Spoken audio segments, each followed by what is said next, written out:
Hello guys, welcome back to my channel. তো আমাদের বাড়িতে সাই বাবার পুজো, যেহেতু তো রাতের বেলায় সবকিছু গুছিয়ে নেওয়া হয়েছে। আমি মন্দিরটা পরিষ্কার করে ঠাকুরঘরটা খুব ভালো করে পরিষ্কার করে নিয়েছিলাম, যাতে সকালবেলা বেশি তাড়াহুড়ো না করতে হয়। বাড়িতে যদি কোনো পুজো থাকে তাহলে অনেক কাজ আর দায়িত্ব বেড়ে যায়, যার জন্য এই ধোয়া পয় পরিষ্কার করাটা আমি এই রাত্রিরেই বসে বসে করে নিয়েছিলাম। ঠাকুরঘরটা গুছিয়ে নেওয়ার পরে আমি আর ঠাম্মা বসে গেছি এবার সবজি কাটতে। তো অর্ধেক বেশিরভাগ কাজ আমরা রাত্রিরেই করে রেখেছিলাম। তো সকাল এখন বাজে 8টা, আর বাইরের ওয়েদারটাও খুব সুন্দর লাগছিল। রাতে বৃষ্টি হওয়ার কারণে সবাই চিন্তাতে ছিল যে সকালে ওয়েদারটা কেমন থাকবে, বাট সকালের আকাশটা খুবই সুন্দর আর পরিষ্কার ছিল। এদিকে ঠাম্মা ঠাকুরের বাসন কাসন ধুচ্ছিল, আর এদিকে আমি পোছার জন্য ওর মধ্যে একটু কপুর আর নুন দিয়ে সারা ঘরটাকে মুছে নিয়েছি। তো বৃহস্পতিবার করে নুন আর কপুর দিয়ে ঘর মুছলে বাড়ির সব নেগেটিভিটি দূর হয়ে যায়। আর এখানে এখন সবজি কাটা হচ্ছে খিচুড়ির প্রিপারেশনের জন্য।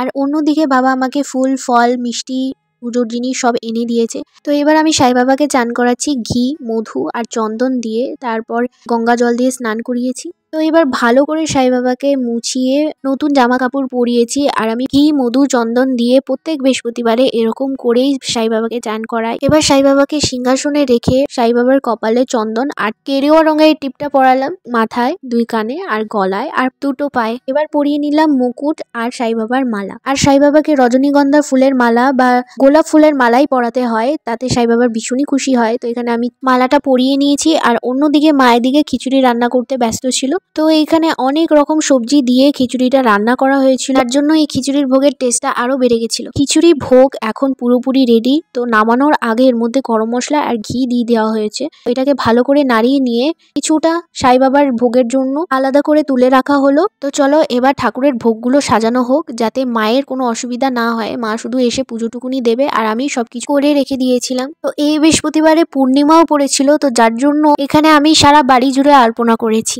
বাস আমার সব কাজ হয়ে গেছে, ঠাকুর ঘরটাকে ভালো করে গুছিয়ে নিয়েছি। এবার মা শুধু এসে লক্ষ্মীর ঘরটা বসিয়ে পাঁচালিটা পড়বে, আর তার মধ্যে আর সাই বাবার আরতি করবে। তো মা লক্ষ্মীর পুজো করে নিয়ে এবার সাই বাবার আরতি করবে। তো যার জন্য ঘিয়ের প্রদীপ বানিয়ে আরতি করা হয়। আরতি করার পর অবশ্যই সাই বাবার অষ্টশতনাম পুরো করেই সাই বাবার পুজো সম্পূর্ণ হয়। তো আরেক দিকে যে খিচুড়িটা বানানো হয়েছিল সেটাকে এবার এই কন্টেনের মধ্যে ঢেলে নেওয়া হচ্ছে গরম গরম। আর ফিরতে ফিরতে যেহেতু রাত হয়ে যাবে আর ঠান্ডার সময়, তাই জন্য বাবা এদিকে চা করে নিয়েছে। এবার সবকিছু আমরা ব্যাগের মধ্যে প্যাক করে নিয়েছি। এই পুজোর দিন সবাই উপোস করেছিল, না খেয়ে সবাই কাজ করছিল এতক্ষণ ধরে, তাই ভাবলাম সবার জন্য একটু সাবু আর চাল প্রসাদ মেখে সবাইকে ভাগ করে দিলাম, যাতে সবাই কিছু খেয়ে যেতে পারুক। না হলে সারাদিন এনার্জিও পাওয়া যাবে না আর খিদেও পাবে। এবার সবাইকে দিয়ে নিজে খেয়ে নিয়ে রেডি হয়ে তাড়াতাড়ি সবকিছু গুছিয়ে নিয়ে চলে গেলাম বাইরে। দেখলাম আমাদের 3টে গাড়ি অলরেডি দাঁড়িয়ে রয়েছে, আর ওই 2টো গাড়িতে আমাদের পাড়ার প্রতিবেশীগুলোদের নিয়ে যাওয়া হয়েছে, আর এই একটা গাড়িতে আমরা সবাই গেছি। এবার এগুলোকে গাড়িতে তুলে চললাম মন্দিরের উদ্দেশ্যে। সাই বাবার মন্দিরটা সোদপুর আর টিটাগড়ের মাঝখানেই পড়ে। বাড়ির থেকে প্রায় 1.5 ঘন্টা জার্নি করে আসার পর ফাইনালি আমরা মন্দিরে পৌঁছালাম।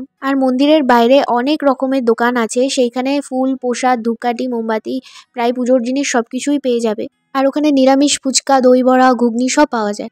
এটা তো ছিল বাইরের দিকে, আর মন্দিরের ভিতরের দিকটা ভীষণই পরিষ্কার। আর মাঝখানে এরকম ফুলের বাগান করে রেখেছে। সাই বাবা নিজের হাতে ফুলের গাছ লাগাতেন, যার জন্য ফুল ওনার ভীষণই প্রিয়, তাই মাঝখানে এরকম ফুল লাগানো হয়েছে। তো এবার চলো দেখাই তোমাদের ভিতরের দৃশ্যটা, মানে যেখানে সাই বাবার মূর্তিটা রাখা হয়েছে। চারিদিকটা ভীষণই সুন্দর। আর এটা হচ্ছে সাই বাবার পায়ের চিহ্ন। তো সবাই এখানে রজনীগন্ধা আর গোলাপের ফুল বাবার পায়ে অর্পণ করা হয়, আর আমিও একটা গোলাপ ফুল দিলাম সাই বাবার চরণে। আর অন্যদিকে সাই বাবার ফটো সারা দেওয়ালে লাগানো রয়েছে। কিভাবে উনি থাকতেন, কিভাবে উনি জীবন যাপন করতেন, সবকিছু এই ছবির মাধ্যমে দেখানো হয়েছে। প্রায় সন্ধ্যের দিকে আরতিটা হচ্ছিল, আর এখানে অনেক লোক, প্রচুর লোক দূর দূর থেকে সাই বাবার মন্দিরে আসে দর্শন করতে। আর রাত্রির সময় মন্দিরটা আরো সুন্দর হয়ে ওঠে, চারিদিকে আলোতে মনে হয় মন্দিরটা আরো উজ্জ্বল হয়ে উঠেছে। আর জানেন ভিতরে কিন্তু মোমবাতি ধরানোর কোনো ব্যবস্থা নেই, তাই জন্য বাইরেই ধূপকাঠি মোমবাতি ধরিয়ে আরতি করলাম আর মানত চাইলাম যাতে সবাই ভালো থাকুক। আর এরকমই প্রত্যেক বছর তোমার মন্দিরে এসে সবার সেবা যত্ন করতে পারি। তো আমরা যে খিচুড়িটা বাড়ির থেকে বানিয়ে নিয়ে আসছিলাম, সেই খিচুড়ি এখন সবার মধ্যে বিতরণ করা হচ্ছে। প্রত্যেক বছর আমরা সাই বাবার দর্শন করে এরকমই সবার মধ্যে খিচুড়ি ভোগ বিতরণ করে থাকি। আর জানেন সাই বাবা কিন্তু নিজের হাতে খিচুড়ি রান্না করে সবাইকে খাওয়াতে। এর মধ্যে একটু ফাঁকে খেয়ে নিলাম একটু নিরামিষ ফুচকা, যেটা